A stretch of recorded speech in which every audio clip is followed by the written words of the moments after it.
జై గురుదత్త, శ్రీ గురుదత్త. మొన్న వైజాగ్ పోర్ట్ స్టేడియంలో భగవద్గీత కార్యక్రమం జరిగింది. ఆ కార్యక్రమంలో మీరందరూ వేలాదిగా వచ్చి పాల్గొన్నారు. ఆ కార్యక్రమంలో పాల్గొన్న ప్రతి ఒక్కరికి స్వామీజీ ఆశీస్సులు, శ్రీకృష్ణ పరమాత్మ కృప మీపై ప్రసరించుగాక. అలాగే మీ అందరూ మీ శక్తి కొద్దీ ఎక్కువగా గీతా పారాయణం గురించి విస్తృతంగా ప్రచారం చేయండి.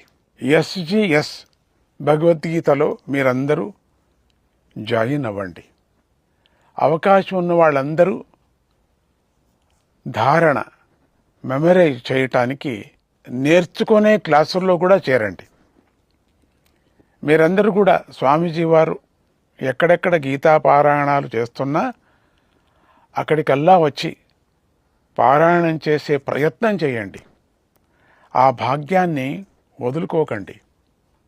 అలాగే స్వామీజీ వారు హైదరాబాద్ భాగ్యనగర్లో గచ్చిబౌలిలో GMCB ఇండోర్ స్టేడియంలో 22 మార్చి పొద్దున్న 9 గంటలకు భగవద్గీత పారాయణం చేయాలని సంకల్పించారు. ఆ కార్యక్రమానికి కూడా మీరు వచ్చి పాల్గొని పారాయణం చేయండి. శ్రీకృష్ణ కృపకు పాత్రులు కండి. దీనిని ప్రతి ఒక్కరూ స్వామీజీ వారు ఆదేశంగా భావించి తరలిరండి.